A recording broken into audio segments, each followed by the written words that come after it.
Hi everyone, welcome back to study IQ channel. आज हम बात करेंगे एक बहुत ही स्पेसिफिक टॉपिक के बारे में and that is pandemic generation. एक ऐसी जनरेशन जो पेंडेमिक के दौरान बनी है और इसका सबसे ज़्यादा इम्पैक्ट, कोविड का सबसे ज़्यादा इम्पैक्ट इन बच्चों पे दिखेगा। और ये जो 375 मिलियन बच्चे हैं इनको हम पेंडेमिक जनरेशन बोलते हैं।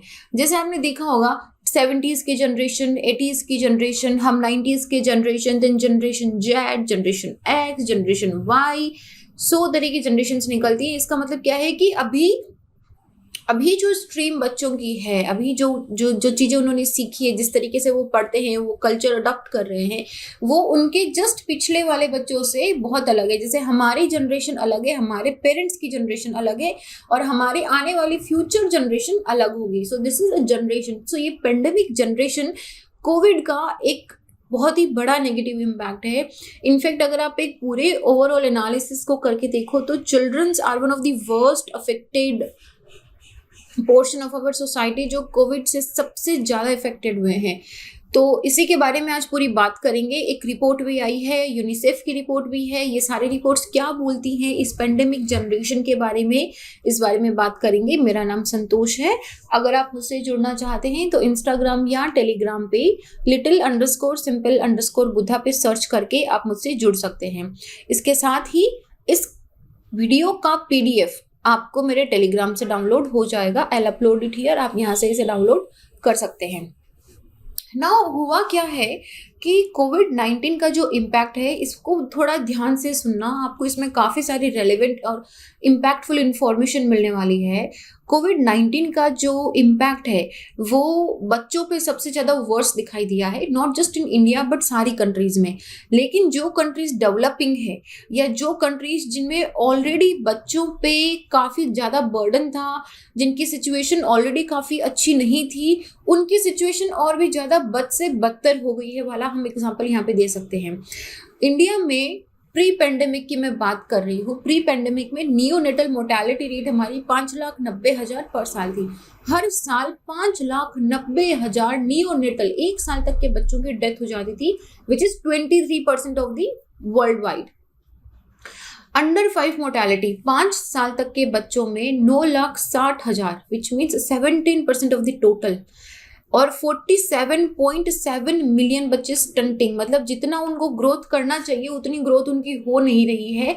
वो पूरे ग्लोबल का 27% था।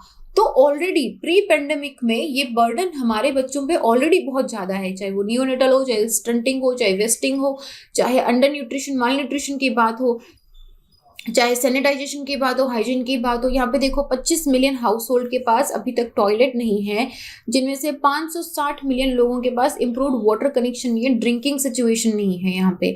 तो ये सारी प्री पेंडेमिक है। कोविड के आने के बाद एक नेगेटिव चेन रिएक्शन स्टार्ट हो गया है। मतलब ऐसी बात जैसे मैंने आपको बोला ना, बद से बदतर होना स्टार्ट हो गया। तो कोविड-19 के बाद पूरी दुनिया में हर किसी की लाइफ चेंज हो गई, एवरीबडी गॉट इम्पैक्टेड, ठीक है। लेकिन इसमें इंडिया में स्पेशली हम अगर बात करें तो जो हमारा डिसएडवांटेज ग्रुप है, और डिसएडवांटेज ग्रुप में आज पर्टिकुलरली हम सिर्फ बच्चों के सेक्शन की बात करेंगे, द चिल्ड्रन, तो इसमें एक negative chain reaction type start हो गया है। यूनिसेफ ने एक सर्वे कंडक्ट करा था अगस्त से सितंबर के बीच में, जब कोविड को लगभग 8-9 महीने हो गए थे। और उसमें उन्होंने क्या पाया कि कंट्री में जो नॉर्मल सिचुएशन है, द इकोनॉमिक कंडीशन ऑफ जो पीपल है, उनकी सिचुएशन बहुत बुरी है, वेरी बैड। उन्होंने बोला था कि it is very bad, economic situation is very bad. इनमें से 53% लोग ऐसे थे जिन्होंने अपनी कंडीशन को बुरा बताया है। उससे पहले 17 थी। मतलब ये 17 से 53% तक की जनता की सिचुएशन बद से बदतर हो गई। आप देख रहे हो परसेंटेज यहाँ पे 4% से 4 टाइम्स राइज हो गया है।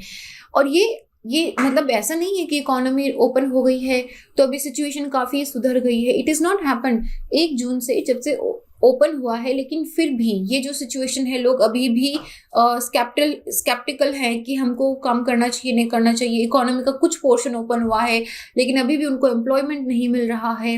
तो ये सारी अभी भी सिचुएशन चल रही है। और ऐसे में कैजुअल वर्कर्स, लगभग 50% ऑफ द कैजुअल वर्कर्स ऐसी फैमिलीज जिनकी हेड फीमेल है, और वो इसलिए क्योंकि उनका कोई मेल काउंटर पार्ट नहीं है फैमिली को देखने के लिए, या फिर जो ऐसी माइग्रेंट लेबर जो अपने घर पे रिटर्न हो गई है वो अभी तक वापस काम पे नहीं लौटी हैं, ये सारे one of the worst affected है। और इनमें बच्चे जो हैं they have suffered silently for multiple reasons, we are only talking about children's today, और उनको एक चाइल्ड राइट क्राइसिस के नाम से नाम दिया गया है। नाउ इनके साथ क्या क्या सिचुएशन हो रही है, देखो अगर आप किसी एक नॉर्मल पर्सन के साथ बात करोगे तो आप बोलोगे कि वो घर पे बैठे हैं लॉकडाउन में, उनकी नौकरी चली गई है, या वो घर से काम कर रहे हैं, वो अपने दोस्तों से नहीं मिल पा रहे, आइसोलेशन हो गया है, डिप्रेशन हो गया है, understandable, we all are going through the same situation. लेकिन आपकी फैमिली में अगर बच्चे हैं या आप खुद अगर रिलेट कर पा रहे हो तो यू कैन फील कि छोटे बच्चों की वैक्सीनेशन में इश्यूज आ रहे हैं, छोटे बच्चों की सेफ्टी में इश्यूज आ रहे हैं, इसके साथ ही चाइल्ड वायलेंस की और चाइल्ड मैरिज की सिचुएशंस बहुत बढ़ गई हैं, स्कूल से ड्रॉप आउट हो गया है, ड्रॉप आउट होने के बाद में काफ़ी सारे बच्चे लेबर में चले गए हैं, उनमें नहीं पता कि क्या वो वापस स्कूल जा पाएंगे या नहीं जा पाएंगे। इसके साथ ही बहुत सारे वायलेंस के केसेस तो हो ही गए हैं। तो इस तरह के मल्टीपल केसेस, मतलब ये मल्टीपल रीजंस के साथ जो चिल्ड्रन सफर कर रहे हैं, इनको हमने चाइल्ड राइट क्राइसिस का नाम दिया है। तो 2021 की अभी स्टेट ऑफ एनवायरनमेंट रिपोर्ट आई है सेंटर CSE के, centre for science and environment की, तो उन्होंने बहुत स्पेसिफिकली बोला है, मैंने कोट करा है यहाँ पे, कि the country is all set to usher in a pandemic generation. एक पेंडेमिक जनरेशन बनी है 375 मिलियन बच्चों की, और जो हमने क्या कौन से बोले 375 कौन से बच्चे जो न्यू बॉर्न से 14 ईयर्स ओल्ड तक, ये सारे बच्चे ऐसे हैं जिनको पेंडेमिक जनरेशन हमने बोला है। और ये जनरेशन, इन पे एक लॉन्ग लास्टिंग इम्पैक्ट दिखेगा, चाहे वो खाने पीने से रिलेटेड हो, चाहे वो उनकी एजुकेशन से रिलेटेड हो, चाहे वो उनकी वर्क प्रोडक्टिविटी से रिलेटेड हो। उनमें अंडरवेट की सिचुएशन दिखेगी, स्टंटिंग की सिचुएशन दिखेगी, चाइल्ड मोर्टेलिटी इंक्रीज हो जाएगी, लॉस इन एजुकेशन तो हो ही गया है, और वर्क प्रोडक्टिविटी, ये सारे कुछ ऐसे सम ऑफ दी हमको इम्पैक्ट हैं जो पेंडेमिक जनरेशन में दिखाई देंगे। और इसका हिडन विक्टिम भी है, लगभग 500 मिलियन बच्चे अराउंड द ग्लोब की बात कर रही हूँ मैं, 500 मिलियन बच्चे स्कूल से बाहर आ गए हैं क्योंकि स्कूल में लॉकडाउन हो गया है, और उसमें से लगभग आधे 250 तो सिर्फ इंडिया में ही हैं। तो कोविड ने गरीब को और भी ज़्यादा गरीब बना दिया है।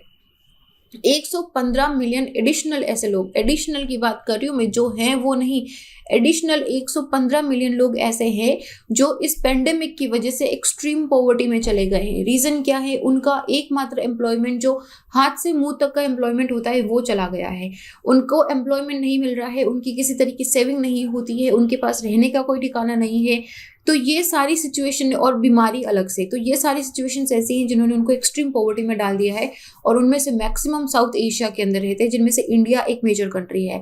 अगर हम सस्टेनेबल डेवलपमेंट के टर्म के अंदर देखें तो इंडिया का 170वां रैंक है, 117 rank out of 192 rank, which means south Asian Nations में सिर्फ पाकिस्तान ही हमसे पीछे हैं, बाकी सारी कंट्रीज हमसे आगे हैं सस्टेनेबल डेवलपमेंट में। So this is the situation we are going through. उसमें से 290 मिलियन ऐसे बच्चे हैं जो आउट ऑफ स्कूल हैं, क्यों? क्योंकि स्कूल बंद हो गए हैं, कंप्लीट लॉकडाउन लग गया है, बच्चों को मिड डे मील मिलना बंद हो गया है। जो गाँव के अंदर आप अगर देखो, गरीब बच्चे जो BPL APLs हैं, उनके लिए मिड डे मील कितना इंपॉर्टेंट होता है। यहाँ पे ये दिस इज वन मील जहाँ पे बच्चे भरपूर खाना खाते थे, ये बंद हो गया है। अभी हालांकि बहुत सारी जगह पे ये भी स्टार्ट कर दिया गया है कि आफ्टर पेंडेमिक या फिर जो फैमिलीज हैं वो मील लेके जा सकती है, उनको वीकली मील दिया जा रहा है, या फिर बच्चों को अलग से बुला के उनको खाना खिलाया जा रहा है। और ये काफ़ी टाइम बाद स्टार्ट हुआ है, ठीक है। लॉकडाउन की सिचुएशन में तो मिड डे मील भी पूरी तरीके से बंद हो गया था। और एक्सट्रीमली पुअर पर्सन जो हैं उनमें, मतलब like it is sliding down. जो लोअर मिडिल क्लास से हैं वो नीचे पॉवर्टी BPL के अंदर आ रहे हैं, क्योंकि जो जॉबलेसनेस वाली सिचुएशन है कि उनको एम्प्लॉयमेंट नहीं मिल रहा है, उनकी जो सेविंग्स होगी मैक्सिमम 1 या 2 महीने की होगी, वो सारी सेविंग्स खत्म हो गई हैं और वो फाइनली BPL के अंदर आ रहे हैं। तो क्या करेगा इंसान? वो फाइनली जो उनके बच्चे जो स्कूल बंद है, स्कूल तो लग नहीं रहे हैं, तो वो क्या करेंगे कि चलो 1 की बजाय 2 हाथ के बजाय 4 हाथ काम करेंगे, और वो अपने बच्चों को चाइल्ड लेबर पे भेजना स्टार्ट कर रहे हैं। तो एजुकेशन का क्या सिचुएशन है? स्कूल बंद हो गए, गवर्नमेंट ने बोला कि हम लोग ऑनलाइन पढ़ाएंगे या TV के साथ पढ़ाएंगे। बहुत सारी स्कूल्स ने इस मोड ऑफ टीचिंग को स्टार्ट भी कर दिया है। उन्होंने स्टूडेंट को जूम लिंक हो गया, गूगल का लिंक हो गया, इस तरह के लिंक बना के उन्होंने देना भी स्टार्ट करा कि हम ऑनलाइन क्लासेस लेंगे। But if you think honestly, कितनी ऐसी फैमिलीज हैं जो या तो लोअर मिडिल क्लास में या बीपीएल में आती हैं, या इवन मिडिल क्लास फैमिलीज भी, कितनी ऐसी फैमिलीज हैं जिन्होंने अपने बच्चों को स्मार्टफोन दे के रखा है और विद इंटरनेट कनेक्टिविटी कि वो लोग ऑनलाइन मोबाइल पे क्लासेस कर सके। बहुत सारी फैमिलीज ऐसी हैं जिनके पास रिचार्ज के लिए पैसे नहीं है, इंटरनेट कनेक्टिविटी, इलेक्ट्रिसिटी की, इन सारी चीज़ों की प्रॉब्लम है। तो ये क्या कर रहा है, ये एक डिजिटल डिवाइड बना रहा है। ये डिजिटल डिवाइड बच्चों के अंदर बन रहा है। पहले हम जब डिजिटल डिवाइड की बात करते थे तो हम urban rural, male versus female की बात करते थे। अब यहाँ पे जो हम डिजिटल डिवाइड की बात कर रहे हैं वो हम चिल्ड्रन के बीच में बात कर रहे हैं कि किस तरीके से बच्चों के बीच में ये डिजिटल डिवाइड एक इनइक्वालिटी को लेके आ रहा है।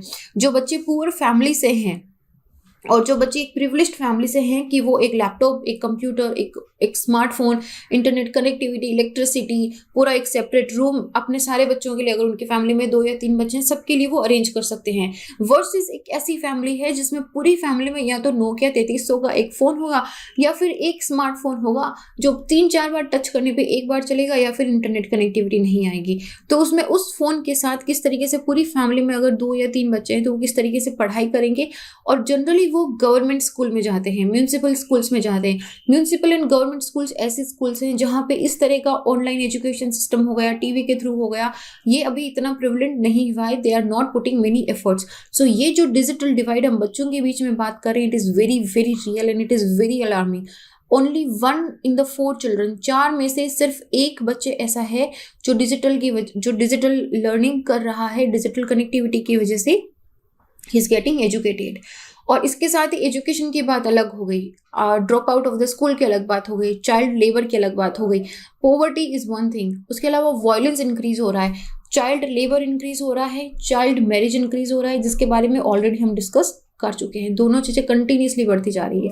तो यहाँ पे यूनिसेफ ने क्या करा, यूनिसेफ की एक रिपोर्ट आई थी। इस रिपोर्ट में यूनिसेफ ने सजेस्ट करा है एक 6 पॉइंट प्लान। इसको नोट कर लो कहीं कॉपी में, अगर कहीं पे भी आप इसे कर पाओगे तो 6 पॉइंट प्लान यूनिसेफ ने एक सजेस्ट करा है, जिसमें उन्होंने बोला है कि हम रिस्पॉन्ड करेंगे। फर्स्ट ट्राई टू अंडरस्टैंड कि सिचुएशन क्या है, हर बच्चे को किस तरह की प्रॉब्लम हो रही है, तो उसकी किस तरीके से रिकवरी करनी। हमें बहुत ही स्पेसिफिक पॉइंट्स को हिट करके हमें टेलर मेड एक ऐसी हमारी स्ट्रैटेजी बनानी पड़ेगी रिकवरी के लिए। And we have to reimagine कि पोस्ट पेंडेमिक के बाद में हर बच्चे के लिए कैसा वर्ल्ड होगा, उस हिसाब से कैसे हमको उसको अरेंज एंड एडजस्ट करना है। See we and our children, we have never been under so much risk. पहली बार ऐसा हुआ है, पूरे ग्लोब में ऐसा हुआ है कि it is under the crisis. समझ में नहीं आया बहुत सारे लोगों को, बहुत सारी नई टेक्निक आई, कुछ फेल हुई, कुछ सक्सेसफुल हुई, चलती जा रही है, अभी भी चलती जा रही है। और इसमें जो रिस्क ऑफ चिल्ड्रन है ये इंक्रीज होता जा रहा है। इकोनॉमिक फॉल आउट, अगर चाहे गवर्नमेंट का हो, हाउस होल्ड बजट का हो, प्राइवेट सेक्टर का हो, अगर उनका इकोनॉमिक सिचुएशन सही नहीं होगा तो उसका डायरेक्ट इम्पैक्ट आपको बच्चों पे भी दिखाई देगा। So we have to protect the future of our country, the future of this world by just investing in the children. So ये यूनिसेफ का एक छोटा सा सजेशन था। तो दिस होल ओवरऑल की पेंडेमिक जनरेशन कैसे बन रही है, यूपीएससी में इस बार एक क्वेश्चन भी आया था एंड वी कैन एक्सपेक्ट कि सिमिलर लाइंस पे वापस एक क्वेश्चन आ सकता है या फिर ऐसे में वापस कुछ आ भी सकता है। So this was just an overall point कि पेंडेमिक जनरेशन क्या है। इस वीडियो का पीडीएफ आपको मेरे टेलीग्राम से मिल जाएगा, आप यहाँ से डाउनलोड कर सकते हो। इसके साथ ही आप मुझसे जुड़ना चाहते हैं तो इंस्टा या टेलीग्राम पे आप little_simple_with सर्च करके मुझसे जुड़ सकते हैं। So also I want to know what do you think of this pandemic generation. आपको क्या लगता है कि अभी इस कोविड में चिल्ड्रंस को सबसे ज़्यादा किस सिचुएशन का सामना करना पड़ रहा है and how we can overcome this. What are your suggestions, what are your solutions? Do write in the comment box. I'll read about that, and this is it here. I'll see you guys in the next video. Till then, be happy. Jai Hind.